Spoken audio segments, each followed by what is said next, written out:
오늘 매일 그대와 초대석 시간에는 하모니 물리치료원 이준학 박사의 생활 건강 이야기로 꾸며보도록 하겠습니다. 이 자리에 하모니 물리치료원의 이준학 박사님 나오셨어요. 안녕하세요, 박사님. 예, 안녕하세요. 하모니 물리치료 원장 이준학입니다. 네, 어떻게 지내셨나요? 저희 굉장히 또 근접하게 봤어요. 한 2주 만에 다시 오신 거죠? 예, 맞습니다. 방송 스케줄이 좀 조정이 되는 바람에 네. 뭐 자주 뵈니까 좋습니다. 그러니까요. 반가워하실 것 같아요. 저희 애청자 여러분들도요. 그러니까 2주 전이죠. 저희가 이제 많이 머리에서부터 내려와서 무릎 부분에 뭐 십자인대며 뭐 이런 이야기들을 조금 했었는데 오늘도 계속해서 무릎에 관련된 이야기인 거죠? 예, 맞습니다. 지난번에는 제가 무릎의 인대 파열에 관해서 이제 알려드렸습니다. 네. 그래서 오늘도 인대 파열에 대해서 조금 언급을 하고 그 다음에 무릎에 있는 그 반월판 연골이라고 하는 게 있습니다. 네. 이 부분에 또 이제 부상에 관해서 말씀드리겠습니다. 지난 2주 전에는 사실 그 청취자분들의 질문이 많아서 무릎 파열인데 그 이야기를 다 못했었어요. 그쵸? 예, 제가 짧게 이제 요약을 해드리겠습니다. 네. 자, 무릎은 위에 있는 대퇴골과 밑에 있는 경골이 만나는 관절이고요. 여기에는 많은 근육들이 쌓여져 있습니다. 앞쪽에 대표적인 근육이 대퇴사두근, 뒤에는 햄스트링이라는 근육, 그다음에 옆에는 이제 AD덕터, AB덕터라는 이런 근육들로다가 무릎이 쌓여져 있고 그 근육들이 무릎을 굽히기도 하고 펴기도 하고 네. 돌리기도 하고 네. 하는 근육들입니다. 그래서 그 근육들이 밖에 있고 밖에 있는 근육들을 치우면은 그 안에는 슬개골, 우리가 무릎 뚜껑뼈라고 합니다. 이 슬개골이 무릎의 앞면을 덮고 있어요. 이거는 대퇴골이 이제 잘 그 작용할 수 있도록 도르래를 하나 달아놓은 거예요. 도르래. 네, 예. 네, 네. 그래서 이 슬개골을 치우면은 드디어 이제 무릎 관절의 단면이 보입니다. 그래서 위에 있는 대퇴골과 밑에 있는 경골이 있고 네. 그 이제 대퇴골과 경골의 끝에는 각각 이렇게 하늘색으로 볼 수 있는 분들한테 이제 설명을 해드리면은 이게 하늘색으로 표시되어 있는데 하늘색이 바로 연골이에요. 네. 우리가 뭐 연골. 도가니탕 할 때 그 도가니가 네, 이제 네. 요 재료가 되고 그 다음에 자, 요 대퇴골과 경골 사이에는 이제 그 C자형으로 고무가 이렇게 고무 모양으로 되어 있는데 이게 바로 오늘 제가 방송할 주제인 메니스커스 반월판 연골이라 합니다. 생긴 게 초승달 같고 어떤 때는 이제 반달 같기 때문에 네. 반월판 연골이라고 부릅니다. 그렇군요. 예, 그래서 자 이제 지난번에 제가 무릎의 인대는 앞쪽에 있는 전방 십자인대, 뒤쪽에 있는 후방 십자인대, 그 다음에 안쪽에 있는 내측면인대, 바깥쪽에 있는 외측면인대, 네 개의 인대가 무릎을 감싸고 있다고 했습니다. 네. 그런데 이 반월판 연골이 부상을 당해도 네. 증상이 음. 거의 비슷한 패턴으로 나타나기 때문에 네. 그 무릎 인대 부상과 이것이 관련이 돼요. 왜냐하면 다 인접해 있으니까. 맞습니다. 네네. 그래서 지난번에 제가 사례를 교통사고 당한 고등학생 남학생을 사례를 들었는데 그 학생은 뒤에서 트럭이 덮치는 바람에 자 전방 십자인대 네. 또 내측에 있는 내측면 인대 두 개가 컴플리트리 태요. 그러니까 완전히 끊어졌고 끊어져서. 예. 그래서 이제 왔고 자 시청자분들한테 제가 조금 더 이해하기 쉽게 손가락 두 개를 사용해서 이 전방 십자인대하고 후방 십자인대의 위치를 알려드릴게요. 네. 자 손가락 두 개 검지하고 중지를 손가락이 밑으로 가게 손등이 위로 가게 해서 자 중지를 검지 위로 이렇게 네. 겹치면은 앞쪽에 있는 게 바로 전방 십자인대, 음. 후방에 있는 게 바로 후방 십자인대예요. 네, 모양도 비슷하네요, 예. 진짜. 그래서 이제 부상을 많이 당하는 이유는 보면은 자 뒤에서 앞으로 쳤을 때 네. 밑에 있는 이 경골이 앞으로 나가면은 이게 오버스트레치돼서 끊어지겠죠. 그렇죠. 앞에 있는 더 십자인대. 당겨지니까. 그렇죠. 네네. 그다음에 이 밑에 있는 경골이 안쪽으로 로테이션 되면은 더 스트레치가 되니까는 네. 부상을 입게 되고 그렇네요. 이럴 때 바로 이 반월판 연골도 같이 네. 갈려서 돌아가기 때문에 부상을 입어요. 이게 아. 가장 부상이 이렇게 쉬운 이제 음. 스포츠 활동 중에서 가장 많이 부상당하는 동작입니다. 아, 그래서 그렇군요. 요거를 이렇게 이제 소개를 해드렸고, 그래서 지난번에 그 전방 십자인대 또 내측면 십자인대가 컴플리트 이제 태워돼서 왔던 고등학생 같은 경우는 네. 첫 번째부터 제가 클러치를 2개에서 하나로 줄여놓고 음. 10번째 비진만에 학교를 다시 돌려보냈어요. 아 진짜요. 다행이네요. 모든 그 이제 태스크 모든 그 행위들이 가능하도록 계단을 음. 오르내리고 옆으로 걷고 앞으로 걷고 점프하고 또 균형을 이제 잘 잡을 수 있도록 음. 하는 걸 다 맞춰갖고 10번 만에 이제 졸업을 시켰습니다. 아 진짜요. 예, 정말 다행이네요. 그래서 이제 그 부모님들도 굉장히 놀라셨고 치료 네. 효과에 대해서 음. 그러니까 물리치료라는 건 자연적인 사람의 회복 능력을 도와주는 겁니다. 그렇죠. 또 예, 바른 자세로 그게 다시 자리 잡을 수 있도록 도와주는 예, 거죠. 맞습니다. 그렇군요. 아 오늘 0106님이 오늘 갖고 오신 것이 무릎이군요. 우리의 뼈가 저렇게 생겼군요.라고 네, 또 맞습니다. 하셨네요. 네, 아무래도 색깔별로 나와 있으니까 어느 부분이 어떻게 되어 있는지 좀 자세히 볼 수 있는 것 같아요. 그렇다면 그 십자인대와 또 반월판이 같이 좀 어떻게 보면 같이 한 곳에 이렇게 붙어 있는 굉장히 인접한 이웃들이잖아요. 예, 그래서 네, 그래서 이제 많이 동시에 다치는 이 삼총사기 때문에 그렇네요. 영어로는 이제 unhappy triad라고 이렇게 불려요. 그러니까 불행한 삼총사라고 해야 되나? 아 영어가 참 재밌어요. 예. 그러면은 항상 그렇게 좀 삼총사가 같이 다닐 수 있는데 그렇다면 반월판 연골 파열은 도대체 왜 일어나며 또 어떤 공통점이 있는지 좀 알고 싶어요. 예, 일단 제가 해부적인 구조를 설명해 드렸고 그러면은 이제 여러분들이 기능을 대충 추측을 할 겁니다. 아, 그러면 이게 무릎 관절의 위에 있는 대퇴골과 밑에 있는 경골 사이에서 자, 그러니까 충격을 흡수하는 역할을 할 것이다. 아 그죠? 완충제 역할을 맞습니다. 하는군요. 그래서 이 반월판 연골은 고무처럼 생긴 음. 섬유성 연골이에요. 아 그러니까 그러니까 연골의 일종이긴 한 거네요. 예, 맞습니다. 음. 신발의 이제 그 고무 바닥을 보면은 재질이 이거랑 비슷해요. 아 그래요. 예. 자, 그래서 이 역할은 주된 역할은 이제 충격을 흡수하는 것이고 그다음에 이 대퇴골과 경골의 마모를 줄이고 아무래도요. 또 그다음에 C자 모양으로 생겼기 때문에 이 대퇴골의 말단 부위, 툭 튀어나온 대퇴골의 말단 부위가 위치를 이탈하는 거를 어느 정도는 여기서 보호를 해줘요. 그러니까 그 C자라는 게 약간 좀 움푹해서요. 예, 그쵸? 맞습니다. 밖으로 이렇게 빠져나올 수 있는 걸 좀 어느 정도 자리를 좀 잡아주는 거죠? 예, 작은 접시 2개를 네. 그 무릎 사이에다가 이제 그러니까 대퇴골과 경골 사이에 놨다고 생각하면 되고, 자, 그럼 더 이해를 쉽게 하기 위해서 제가 좀 더 다른 설명을 해드릴게요. 자, 라디오를 지금 듣고 계신 분들 두 손으로 원을 만들어 보세요. 이렇게 네. 원을 만들어서 양쪽 검지 손가락을 안으로 이렇게 하면 하트 모양이 되죠. 그렇죠. 그 상태에서 엄지 손가락도 같이 검지 쪽으로 모아놓으면은 2개의 C자 모양이 생깁니다. 그렇죠. 바로 이 C자 모양이 하나하나가 다 반월판 연골이고 따라서 반월판 연골은 한쪽 무릎에 2개씩 이렇게 들어가 있습니다. 아, 그렇군요. 그래서 이렇게 원형의 링이 네. 이건 링이에요. 그 저기 밥 접시라기보다는 링입니다. 네네. 이게 그 위치에 있기 때문에 위에 있는 대퇴골이 위치를 좌우로 이탈하는 거를 어느 정도는 막아주는 네, 거죠. 그러니까 약간 좀 홀드해 줄 수 있는 그런 역할을 하는 맞습니다. 것 같네요. 그렇다면은 이게 부상이 생길 때 어떨 때 이탈을 하게 되는 건가요? 자, 부상이라는 거는 아까 얘기한 대로 이제 그 삼총사가 주로 같이 부상당하는 그 메커니즘인데, 네. 자, 밖에서 누군가 무릎을 치고 들어왔을 경우 또는 운동하다가 갑자기 방향을 전환할 때, 네. 자, 무릎이 바깥쪽으로 이렇게 꺾입니다. 그죠? 그럼 아파요. 안쪽에 있는 내측면인대가 심하게 스트레치가 되죠. 그렇죠. 그러면서 안쪽에 있는 전방 십자인대도 같이 스트레치가 됩니다. 늘어나죠. 그러면서 이 밑에 있는 이 무릎 아래의 다리가 이제 안쪽으로 이렇게 로테이션 될 때 더 그렇죠. 많이 스트레치 되니까 이럴 때는 밑에 있는 반월판 연골도 같이 눌려서 으깨지잖아요. 아, 그렇군요. 트위스트가 되니까는. 네네. 그래서 이때 부상이 가장 많이 옵니다. 아, 그렇군요.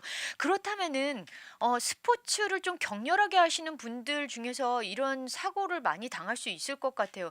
그러면 혹시 저희가 왜 운동할 때 보면 무릎에서 뚝뚝 소리가 나잖아요. 예. 그것도 약간은 좀, 그러니까 스쿼트 같은 것도 자세를 잘못 잡으면 그렇게 이탈이 될 수 있나요?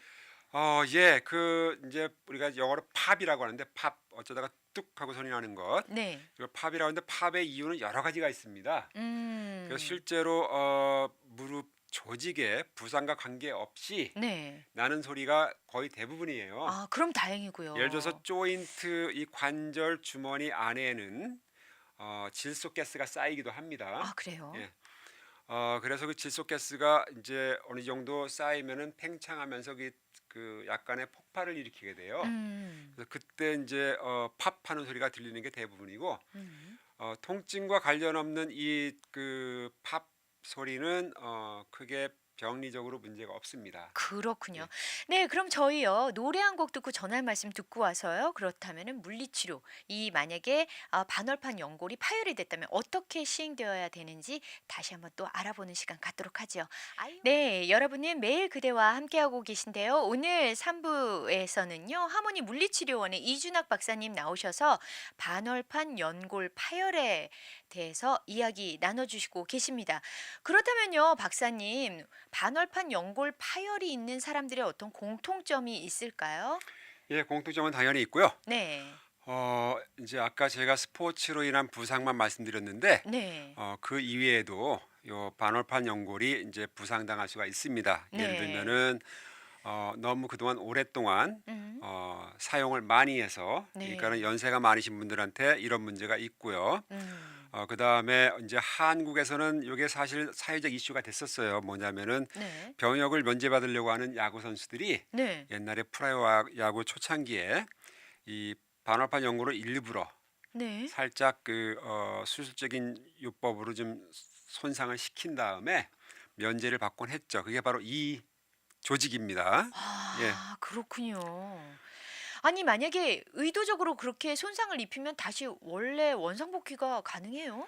예를 들어서 부분적으로 앞과 끝에 있는 그러니까 초승달 모양의 이 반월판 연골의 앞과 끝 부분을 살짝 손상을 시키면은 그 손상된 부분을 아주 매끄럽게 트림만 하면 되거든요. 그럼 정상적으로 사용하는데 아, 문제가 없습니다. 세상에나 안 좋게 또 악용이 될 수도 예, 있군요. 그래서 일단 이 반월판 연골에 문제가 있어서 주사를 맞거나 병원에 가셔갖고 주사를 맞거나 또는 외과적인 수술을 하고 오시는 분들의 특징은 어, 이제 그 클러치 그러니까는 네. 목발이나 뭐 이 저 휠체어? 워커 같은 네.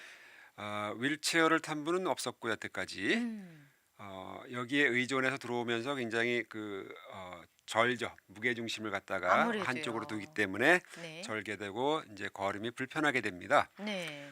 그럼 이분들한테 이제 메디컬 레코드를 다 확인하고 나서 음. 어떤 그 외과 의사들은 수술하고 나서 본인이 원하는 프로시저로 치료를 해주기를 바래요. 아, 이거를 그래요. 우리가 프로토콜이라고 하는데 음. 프로토콜을 보내온 의사 같은 경우는 프로토콜에 맞춰서 음. 정확하게 치료를 하고 안 네. 그러면 제가 하던 대로 루틴하게 이제 치료를 하게 되는데 음. 이 수술을 받은 환자들은 이제 그 좀 상태가 심한 편입니다. 그래서 많이 네. 부어 있고 음. 이제 붕대로 감겨져 있고 네. 이렇게 이제 하고 그다음에 약간의 손상으로 온 분들은 뭐 MRI를 통해서 진단만 받고 그다음에 바로 물리치료를 하는데 이럴 경우에는 수술 없이 오기 때문에 네. 비교적 그 회복이 빠릅니다. 아무래도 그렇겠네요. 예. 그렇다면은요. 노화에 의한 손상과 또 부상에 의한 손상의 치료법이 약간 좀 다른가요? 어떤가요? 치료 방법은 일단 물리치료의 목표가 네. 뭐냐면은 무릎의 정상적인 기능을 회복하는 겁니다. 그렇기 때문에 치료 방법은 거의 동일하고요. 네. 약한 부분은 강하게 음. 또 뻣뻣한 부분은 부드럽게 네. 또 그 치료의 목표가 마지막 골은 뭐냐면은 다시 return to normal activity예요. 그렇죠. 학생은 학교로, 직장인은 직장으로 음. 가정주부는 가정으로 정상적인 기능을 가지고 돌려보내는 거기 때문에 네. 치료는 큰 차이는 없습니다. 그렇군요. 아무래도 진짜 그 반월판이 손상이 되면 무릎을 구부리고 펴고 하기가 굉장히 힘들어서 뻣뻣하게 있는 채가 많겠어요. 그쵸? 예, 맞습니다. 그래서 아까 이제 말씀드려 말았는데 클리닉에 문을 열고 들어오는 모습들이 네. 이제 다리를 절고 음. 걸음에 이제 불편함을 호소하고 또 이제 관절이 뻣뻣하고 아프고 붓고 네. 또 어떤 경우에는 관절이 어느 각도에서 열쇠 잠기듯이 이제 음. 영어로는 락킹이라고 하는데 네네. 이런 것도 호소하고 그다음에 관절의 가동 범위가 예를 들면 무릎을 굽힐 때 가동 범위 정상적인 가동 범위는 150도입니다. 네. 무릎을 펼 때 정상적인 가동 범위는 0도입니다. 네. 그 가동 그렇죠. 범위를 다 이제 이루지 못하는 음. 제한된 그 가동 범위를 호소를 하는 게 보통입니다. 그렇군요. 그렇다면은 이제 물리치료를 하시면서 또 기억에 남는 사례 아까 그 고등학생 말고 또 다른 어떤 사례가 또 있을까요? 예, 아까 고등학생 같은 경우는 교통사고로 인해서 인대가 두 개의 인대가 그만 어, 파열된 경우고 한 분은 메니스커스니까는 반월판 연골 파열 같은 경우는 한 분은 남자분인데 네. 60대 후반입니다. 그래서 음. 이분은 이제 오버유지로 해서 그러니까 노화 과정으로 노화에 인해서 의해서. 닳고 닳아 가지고 이제 부분적인 파열이 나서 수술 받고 오셨고 네. 또 한 분은 여자분인데 이분도 60대 중반인데 또 이제 오버유지로 해 가지고 부분적으로 음. 파열됐어요. 두 분 다 부분적인 파열된 그 조각이 네. 그 무릎 관절 주머니 안에 돌아다니면서 이제 정상적인 기능을 방해하고 통증을 일으키기 때문에 그걸 네. 제거하고 그다음 떨어져 나간 부분을 이제 트림 아주 깔끔하게 이렇게 이제 트림하는 네. 그런 수술을 받고 오셨습니다. 두 분 다 그렇군요. 특별한 수술한 의사의 프로토콜을 가지고 오지 않았기 때문에 네네. 저희가 이제 루틴하게 하는 트리트먼트를 했고 그래서 루틴하게 하는 트리트먼트를 소개하면은 일단은 어, 통증과 붓기를 빼는 겁니다. 예. 그렇죠. 붓기를 빼기 위해서는 다리를 심장보다 높이 올린 상태에서 발목을 위아래로 천천히 음. 끝까지 위로 올리고 밑으로 내리고 하는 이 앵클 펌프, 발목 펌프질이라고 하는데 네. 요거를 하고 마사지를 통해서 죄송합니다. 마사지를 통해서 이제 부어진 붓게 하는 물질들을 갖다 다시 심장으로 돌려보내고 음. 그다음에 이제 그 전기 치료 네. 또 초음파 치료 그다음에 이제 얼음 마사지를 통해서 통증과 붓기를 계속 제거를 시켰어요. 네. 그다음에는 이제 그 액티브 어시스티드 레인지 오브 모션이라는데 도구를 사용해서 본인이 네네. 관절을 최대한 굽히고 필 수 있는 방법을 사용합니다. 예를 음. 들면은 자전거를 네. 자전거에 앉기 위해서 처음에는 자전거 페달을 한 바퀴 360도 못 돌립니다. 그렇죠. 아프고 네네. 관절의 가동 범위가 정해져 있기 때문에 음. 그렇지만은 최대한 제한된 범위까지 아주 느린 속도로 반복하게 하죠. 네. 이런 도구들을 사용하고 또 다른 뭐 끈을 가지고 하는 방법도 있고 고무줄을 음. 가지고 하는 방법도 있고 이렇게 여러 네. 가지 방법들을 동원시켜서 관절의 가동만을 최대한 이제 원 상태로 정상적인 상태로 돌려주죠. 그 그렇군요. 다음에는 이제 근력 운동을 통해서 이 근력을 회복시켜주고 음. 나머지는 이제 균형 잡는 네. 훈련 또 걷기 훈련 음. 이렇게 하고 이제 기본적으로 안전성을 확인하기 위해서 한쪽 다리로 지탱하는 그러니까 네. 부상당한 다리로 지탱하는 그런 그 훈련을 통해서 30초에서 1분 정도는 아. 안정적으로 서 있을 수 있고 그 다음에 네. 점프와 회전 운동 네. 요것들을 이제 마무리를 하죠. 그래서 모든 걸 다 패스하면은 이제 음. 그때는 졸업을 시키게 됩니다. 그렇군요. 그렇다면은요. 반월판 연골 파열을 진단하고 예방하는 그런 치료 방법이 있을까요? 마지막으로 우리 또 박사님께서 좀 안내를 해 주시죠. 예, 일단 무릎의 통증은 여러 가지 원인이 올 수 있습니다. 제가 지금까지 소개했던 이제 그 슬개골 마찰 증후군 이제 파텔라 페모럴 신드롬이라고 하는데 이 경우에도 비슷한 통증의 패런이 나타나고 그다음에 네. 무릎의 퇴행성 관절염 밑에도 비슷한 패런이 나타나요. 통증의 패런. 음. 그다음에 또 무릎의 류마티스 관절염 밑의 경우에도 그렇고 또 인대의 부상일 때도 그렇고 해서 자가 진단하기는 아주 애매합니다. 그렇네요. 자가 진단하기 아주 애매하고 일단 무릎의 통증이 부상으로 인해서 왔다 그러면은 기본적으로 MRI 검사는 꼭 제가 추천합니다. 네. 자, 엑스레이는 뼈 조직만 검사하기 때문에 뼈가 아닌 조직들 인대라든가 이런 그 반월판 연골 같은 경우는 나오질 엑스레이 찍으면 않겠네요. 이렇게 정상이에요. 음. 네, 그렇기 때문에 MRI 검사를 통해서 정확히 부상당한 조직을 알아야만 네. 제대로 된 치료를 할 수가 있습니다. 그리고 자가 치료는 일단 그 부상당한 조직을 알아야 되기 때문에 네. 무릎이 아픈 분들은 MRI 검사를 먼저 받아보시면 좋겠습니다. 그렇군요. 네, 오늘도 무릎에 연관된 반월판 연골 파열에 관해서 아주 자세한 설명해 주셨는데요. 무릎에 이상이 있으신 분들은 많은 도움이 되셨을 거라 믿습니다. 이렇게 또 나와주셔서 감사해요, 박사님. 감사합니다. 네, 지금까지 하모니 물리치료원의 이준학 박사님과 함께한 시간이었습니다.